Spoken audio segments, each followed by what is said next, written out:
स्वाद अनुसार को सब्सक्राइब करें और सारे नए रेसिपी अपडेट्स के लिए बेल आइकन पर क्लिक कीजिए।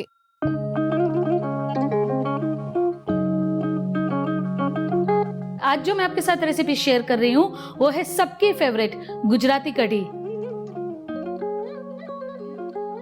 कढ़ी बनाने के लिए सबसे पहले हम खट्टा दही लेंगे। करीबन 1 कप जितना खट्टा दही लेंगे।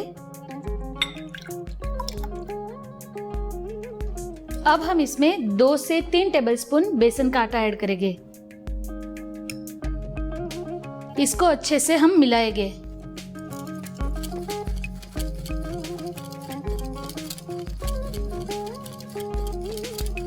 बेसन अच्छे से मिक्स हो गया है।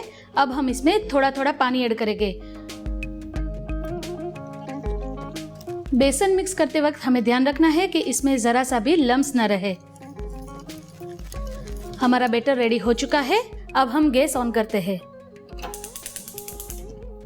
सबसे पहले हम तड़के के लिए 1 चम्मच घी ऐड करेंगे। उसके बाद जैसे ही घी गर्म होता है हम सारे मसाले ऐड करेंगे। आधा चम्मच राई, आधा चम्मच जीरा, थोड़े मेथी के दाने, 2 से 3 लौंग, सूखी लाल मिर्च 2,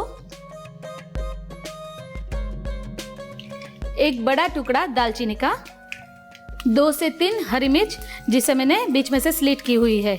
अगर आपको तीखा ज्यादा पसंद है तो आप हरी मिर्च की संख्या बढ़ा सकते हैं। अब हम इसमें बैटर ऐड करेंगे।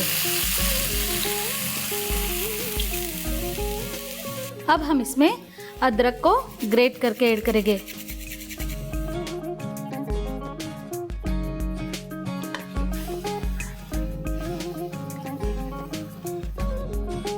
गुजराती कढ़ी हमेशा स्वीट ही रहती है, इसलिए शुगर को ऐड करते हैं।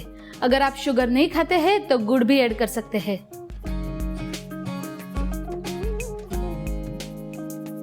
और अंत में स्वाद अनुसार नमक।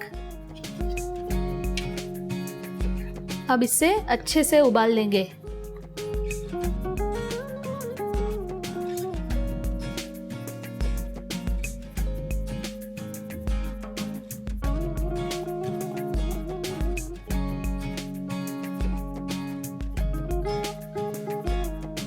कढ़ी अच्छे से रेडी हो चुकी है।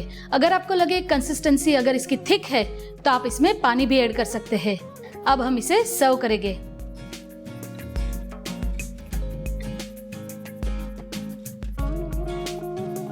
अब इसे धनिया से गार्निश करेंगे।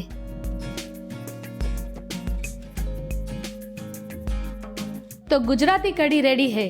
दही को खट्टा करने के लिए उसमें 1 चम्मच नमक डालिए और 4 से 5 घंटे के लिए रहने दीजिए। आपका दही परफेक्टली खट्टा हो जाएगा। तो आप इस गुजराती कढ़ी को खिचड़ी के साथ, बाजरे के रोटले के साथ या राइस के साथ सर्व कर सकते हैं। आशा करती हूँ आपको ये रेसिपी अच्छी लगी। तो आप अपना फीडबैक मुझे कमेंट्स बॉक्स में जरूर लिख भेजिए। और ऐसी ही स्वादिष्ट गुजराती रेसिपीज के लिए लाइक कीजिए, शेयर कीजिए और सब्सक्राइब कीजिए स्वाद अनुसार को।